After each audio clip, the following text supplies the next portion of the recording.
Olá a todos, tudo bom? Bem-vindos à nossa disciplina Microbioma Intestinal Humano e Nutrição. Eu sou Poliana Scarcella de Oliveira, eu sou mestranda em Ciência dos Alimentos na Faculdade de Ciências Farmacêuticas e estou trabalhando com a microbiota intestinal dos agricultores urbanos e periurbanos da cidade de São Paulo. E a gente está tentando fazer uma relação entre a dieta que eles consomem, o o microbioma deles e como isso tem relação com saúde e doença, principalmente resistência à insulina e síndrome metabólica. Primeiro eu vou mostrar para vocês, vamos conversar um pouquinho da disciplina, eu vou contar para vocês como vai ser a disciplina. O conteúdo programático é esse. Hoje a gente está com essa disciplina, a aula de hoje é online, gravada, e nós teremos uma outra aula online gravada que na nona aula, que vai ser sobre o sistema imune e o microbioma intestinal, sobre alergias. Essas duas aulas são gravadas, agora a próxima já vai ser presencial e a maioria vai ser presencial. Essa aula, nona aula, vai ser gravada porque o professor está na Europa, a diferença de horário é muito grande, então a gente acabou preferindo que fosse gravada porque ia ficar um pouco mais tranquilo para ele. E a gente vai fazer esse caminho da nossa disciplina, vai ser mais ou menos assim. Vocês vão primeiro entender o que está na microbiota intestinal das pessoas. Depois a gente vai entender quais são os métodos analíticos que a gente usa, como a gente entende o que está lá na microbiota, quais são as análises, estudos com animais, e depois a gente vai começar a falar um pouco da dieta, como é que a dieta influencia na microbiota intestinal. E depois disso, a gente vai falar como a dieta e também alguns outros problemas podem alterar o balanço da microbiota intestinal e isso pode causar algumas doenças. Pode causar diabetes, obesidade, doenças inflamatórias intestinais, síndrome metabólica, doenças imunes. Então, a gente vai falar um pouquinho disso. Depois a gente vai falar um pouco de ultraprocessados, aditivos nos alimentos. E, para finalizar, a gente vai falar como a gente pode modular a microbiota intestinal. Então, quais são os probióticos que a gente pode usar, os prebióticos, simbióticos, tudo isso. E vamos finalizar com o transplante fecal, que geralmente é algo que traz um certo horror nas pessoas, mas é bastante interessante falar sobre isso. E também vamos falar sobre bacteriófagos. Como vai ser feita a avaliação dessa disciplina? Microbioma intestinal ainda é uma coisa que está muito recente, faz 20 anos que a gente começou a falar mais sobre isso, começou a ter técnicas melhores para analisar o microbioma, então é uma coisa que ainda precisa ainda está desenvolvendo muito, ainda está sendo muito pesquisado e cada hora tem uma novidade para a gente falar. Então, é muito importante quando a gente fala de microbiota intestinal ou de microbioma humano, é muito importante que a gente aprenda a ler os artigos, aprenda a entender o que estão nos artigos. Então, uma parte da avaliação dessa disciplina vai ser leitura e discussão de artigos. A gente vai passar, tá no Moodle os artigos que vocês vão ler e vocês vão responder, lendo, vocês vão responder algumas perguntas norteadoras e depois a gente vai discutir em sala de aula e uma parte da nota de vocês vai ser nessa participação da discussão em sala de aula. Então, essa parte da avaliação vai valer 3 pontos e, a meu ver, é a parte mais importante, que é vocês entenderem como lerem os artigos, como buscarem a informação. A gente vai dar uma base, mas depois vocês têm que aprender a buscar informação também. A gente vai ter também um trabalho final em grupo. Vamos passar alguns temas para vocês, e esses temas vocês vão escrever, fazer um trabalho escrito e depois um seminário. O trabalho escrito, a parte escrita, vai valer 5 pontos e o seminário 2 pontos. Os temas são esses: aditivos alimentares e a microbiota intestinal, doenças inflamatórias intestinais, microbiota intestinal, imunidade e alergias, microbiota intestinal e xenobióticos e, por último, microbiota intestinal e síndrome metabólica. O que a gente vai vai fazer? Eu quero que vocês se dividam em grupos, e esses grupos vocês mandam para mim por e-mail, e eu vou sortear qual vai ser o tema de seminário para cada um, para ser justo para todo mundo. Então, por favor, assim que acabar a aula, vocês me mandam um e-mail. O e-mail está disponível no Moodle, eu acho que eu coloquei aqui no final também da aula, e aí vocês me mandam, por favor, que aí eu vou fazer o sorteio dos grupos. Então, vamos lá, vamos falar um pouquinho do microbioma humano, seus componentes, como ele se desenvolve. Se vocês tiverem alguma dúvida, vocês podem me mandar e-mail, porque assim, essa coisa gravada a gente acaba perdendo um pouco, né, essa troca, mas a gente vai continuar tendo nas outras aulas. Me mandem e-mail, todas as dúvidas que tiverem, pode ser também para deixar para a próxima semana, o que vocês preferirem. E agora que a gente já definiu as avaliações, então vamos falar um pouquinho do microbioma. Primeira coisa que a gente tem que falar quando a gente fala de microbioma intestinal é diferenciar o que é microbiota e o que é microbioma. Microbiota, ela refere-se à comunidade de micro-organismos vivos, como bactérias, vírus, arqueias, fungos, que estão lá no nosso intestino. Na verdade, microbiota a gente tem de várias partes do corpo, mas agora eu estou falando do intestino, mas pode ser qualquer ambiente, porque o que acontece? Microbiota é esse conjunto de micro-organismos vivos de um determinado ambiente. Esse determinado ambiente pode ser nosso intestino, nossa pele, nossa boca, nariz, vagina, mas também pode ser, a gente pode falar de uma microbiota de um lago, de um deserto. A microbiota é esse conjunto de micro-organismos que a gente tem em diversos ambientes, né? Então, quando a gente fala de microbiota, a gente fala microbiota oral, microbiota intestinal, microbiota nasal, a gente está falando desse conjunto de micro-organismos. Já o microbioma, ele se refere ao conjunto de material genético de todos esses micro-organismos presentes num determinado ambiente e suas funções metabólicas e as interações desses micro-organismos. Então, quando a gente fala em microbioma, a gente não está falando só dos micro-organismos, a gente está falando de todo aquele material genético e todas as funções coletivas que eles têm. Isso é o microbioma. Em termos simples, microbiota se refere aos micro-organismos, o microbioma vai além, abrange os genes e as funções metabólicas desses micro-organismos. Outra coisa que a gente, começando essa disciplina, tem que falar antigamente todo mundo falava flora intestinal. Não é flora intestinal? Não é flora intestinal. Vamos deixar esse termo. A gente não tem planta no nosso intestino, a gente tem micro-organismos. Então, não é flora intestinal de jeito nenhum. A gente tem que parar de usar esse termo. O certo é falar microbiota intestinal. Às vezes eu acho que é uma briga assim meio perdida que a gente tem, porque eu falo muito isso, que a gente como profissional de saúde tem que falar que é microbiota, mas você vai comprar um Yakult ou você vai comprar um probiótico, tá lá escrito na caixa que é flora intestinal.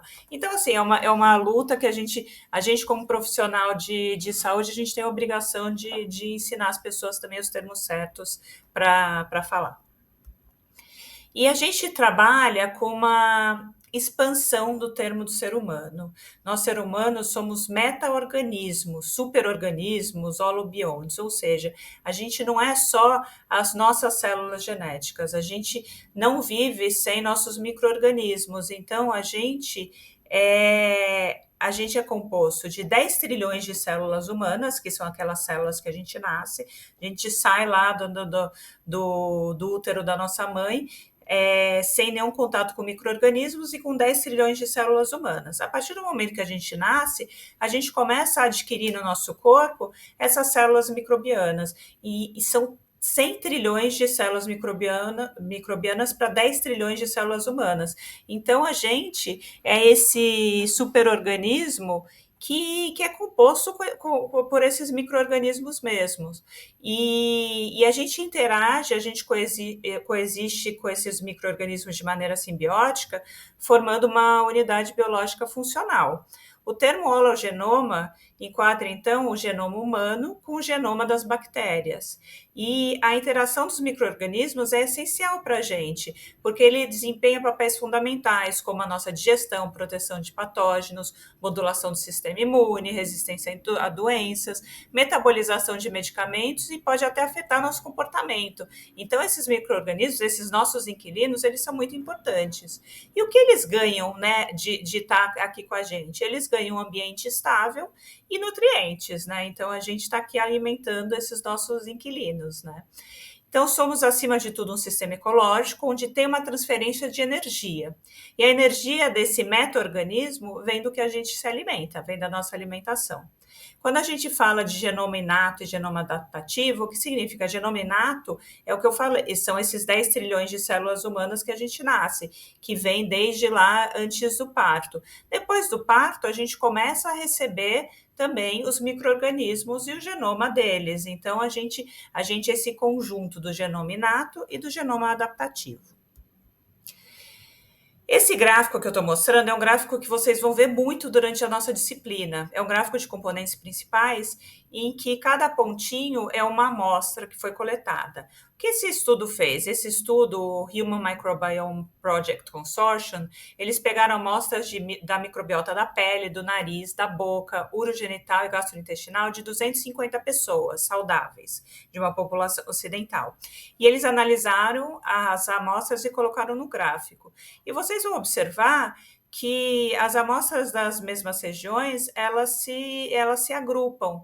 Então, mostrando que cada parte do corpo tem uma identidade diferente de microbiota. Então, por exemplo, você vê que azul é gastrointestinal, né? Então, a gente vê aqui azul gastrointestinal, a gente tem o roxo urogenital, laranja é a boca aqui, a gente tem vermelho o nariz e verde a pele. É interessante que se você olha aqui nos pontinhos juntos da microbiota oral e da pele, você vê que a microbiota nasal, né, essas amostras da microbiota nasal, elas acabam fazendo meio que uma ponte entre a microbiota oral e a microbiota da pele. E está bem próxima, está bem junto com a microbiota da pele. Faz sentido, né, porque a gente tem esse contato com a microbiota oral, né, tem a cavidade oral, que se conecta lá por dentro com a microbiota nasal e que se conecta aqui com a pele.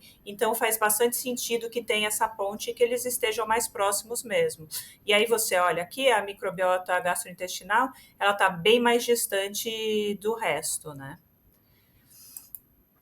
Composição da microbiota. A gente tem, em primeiro lugar, que é o que mais a gente fala, é o que mais a gente estuda, são as bactérias e arqueias, que são procariontes. Então, a gente tem na composição da microbiota os 3 domínios da vida no nosso intestino, as arqueias e bactérias, que são procariontes, têm parede celular, mas não têm um núcleo definido, elas não têm organelas membranosas e não têm um núcleo definido. Aí a gente tem os fungos e protozoários, que são eucariontes. Então, ou seja, são células mais complexas que têm núcleo e organelas bem definidas. E a gente também tem, na nossa microbiota, vírus, que são acelulares. Os vírus, eles não são considerados células, eles são compostos por um núcleo de material genético, que pode ser ou de DNA ou de RNA, envolvidos por um capsídeo, que é uma cápsula de proteína, e em alguns casos um envelope lipídico. Os vírus, eles só conseguem se replicar quando eles invadem uma célula. Então, eles precisam usar o maquinário da célula para conseguir se replicar. No intestino, os vírus da nossa microbiota, eles se chamam de bacteriófagos, ou para os mais íntimos, a gente chama de fagos. Eles são vírus que são específicos para as bactérias. E para vocês terem uma ideia, para cada uma bactéria que a gente tem no intestino, a gente tem 10 vírus. Então, assim, a quantidade de vírus é muito grande. E os vírus, os bacteriófagos, os fagos, eles estão lá também, eles existem para dar uma controlada também na quantidade de bactérias que a gente tem. A gente tem que entender que o nosso intestino não é um sopão de micro-organismo, não está tudo lá junto, misturado. A gente tem colônias muito bem estruturadas e os micro-organismos dessas colônias, eles se relacionam uns com os outros. O que acontece é que os micro-organismos, as bactérias, eles vivem na lei do mínimo esforço. Eles querem produzir o menos que eles possam produzir. Então, eles têm uma bactéria que produz algum metabólito, né? Quando eu falo metabólito, é algo que a bactéria produz. Ela produz, por exemplo, metano, aí a outra bactéria vai lá e vai usar esse metano, vai usar alguma coisa. A bactéria fermenta uma fibra e produz ácidos graxos, esses ácidos graxos vão ser usados por outras bactérias e também pelos nossos enterócitos. Então, assim, entendam, não é um sopão de bactéria, tudo lá no nosso organismo é muito bem organizado. Então, lá mais perto, vou mostrar outra imagem, porque daí eu explico isso melhor.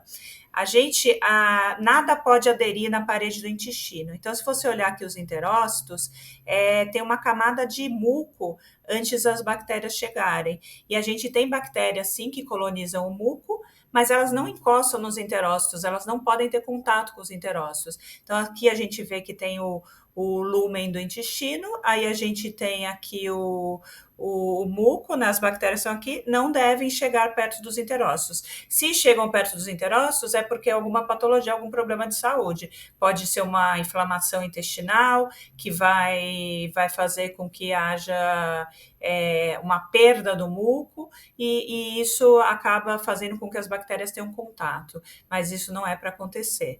Então, isso é uma coisa que a gente tem que ter em mente, porque as bactérias se relacionam umas entre as outras também. A composição da microbiota, como é que é? Aqui eu estou mostrando para vocês como mais ou menos como se analisa. A gente coleta as fezes, a gente extrai o DNA e esse DNA a gente vai analisar e agrupar eles por similaridades, para depois a gente entender quais são cada uma das bactérias que estão lá. E eu estou falando muito de bactérias porque, na verdade, a maior parte dos estudos que a gente vê ainda é com bactérias, mas a gente está cada vez mais vendo crescer e tem existido uma necessidade maior de estudos que vejam os fungos, os vírus. Então, está se investindo muito mais agora em entender outras coisas além das bactérias, o que está presente lá, né? E essa relação também. Será que quando eu tenho mais fungo, eu tenho menos bactéria? Como é que funciona essa relação? Porque existe um foco muito grande nos primeiros anos do estudo da microbiota com as bactérias, mas agora a gente está amplificando isso. Mas quando eu estou mostrando aqui, eu estou mostrando as análises de 16S, do rDNA 16S. Se for para fungo, seria outro trecho do RNA que a gente vai analisar. Mas aqui eu rapidamente estou mostrando isso, e aqui uma sequência de as sequências de bases nitrogenadas, mas isso a gente vai explicar nas outras aulas, como é feita essa análise, para a gente identificar as bactérias, não só por 16S, por metagenômica, a gente vai explicar isso nas próximas aulas.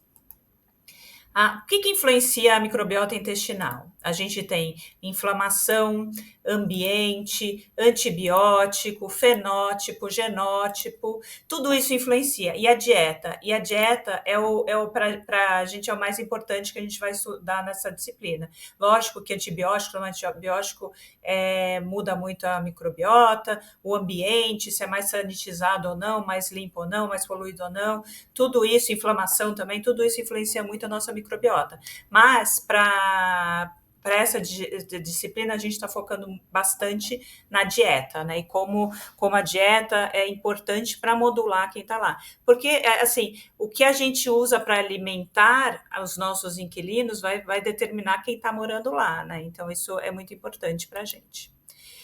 Como desenvolve a microbiota no ciclo de vida? Se vocês olharem aqui, de novo, aquele gráfico dos pontinhos, dos componentes principais, você vê que aqui em vermelho tem um bebê de 1 ano, e aí vai mudando. Então, em amarelo já são os adultos e em azul são as pessoas mais idosas. Então, a gente vê que no decorrer do tempo, a nossa microbiota vai mudando, e essa mudança é bastante grande no nascimento. E a primeira coisa, tipo de parto, influencia muito a microbiota. A gente consegue ver aqui, se o bebê nasce num parto vaginal, o primeiro contato que ele tem com micro-organismos são os micro-organismos da vagina da mãe. Se ele nasce de parto cesárea, o primeiro contato que ele vai ter vai ser com os micro-organismos da pele da mãe. Então, o início já é diferente. E esse tipo de parto pode levar, a cesárea, já tem muitos estudos que mostram que quem passou por cesárea tem muito mais risco de ter alergias, de ter doenças autoimunes como diabetes tipo 1. Então, assim, o tipo de parto é muito importante. Outra coisa, como o bebê é alimentado, se ele mama no peito ou se ele mama na mamadeira. Isso também vai fazer uma diferença de quais são os primeiros contatos com micro-organismos que ele tem. E depois vem no ciclo de vida daqueles primeiros 2 anos, desde que ele nasceu, depois começa a ficar no chão, começa a ter introdução alimentar, tudo isso vai trazendo mais micro-organismos para a microbiota dele. Até que com 2 anos, o bebê vai estar com uma microbiota muito parecida com a microbiota do adulto. Você vê aqui, ó, que já está com 2 anos, já está no amarelinho lá, próximo do amarelinho, que já é do adulto. Lógico que vai envelhecendo, a gente vai mudando, muda o trânsito intestinal, muda hormônios, também vai mudando até os 100 anos, dá para perceber bastante isso, essa mudança. Disbiose. Disbiose o que é? É um desequilíbrio ou uma adaptação microbiana que pode causar problemas de saúde. A gente vai falar isso em diversas aulas para apresentar para vocês. E então o que a gente viu? Inflamação, dieta, xenobióticos, né, poluentes, por exemplo, mais ou menos higiene, genética, tudo isso pode causar problemas de saúde, de pulmão, no intestino mesmo, doenças sistêmicas, até estresse, autismo, muitas coisas são criadas por causa da nossa microbiota intestinal. E aí a gente vai falar um pouco no decorrer da disciplina sobre probióticos, pré-bióticos, pós-bióticos e simbióticos para a gente modular a nossa microbiota intestinal. Depois vamos falar de transplante fecal. Mas por hoje é isso. Aqui estão algumas das referências para essa aula e para a disciplina inteira. Obrigada. Esses 2 Instagrams que eu tenho aqui são o do projeto de agricultura urbana que a gente está fazendo, e o Desvenda Bioma é um Instagram que a gente tem para falar de uma forma mais simples para as pessoas sobre a microbiota intestinal. Qualquer coisa me mandem e-mail e estou aqui se vocês precisarem. Até a semana que vem. Super obrigada.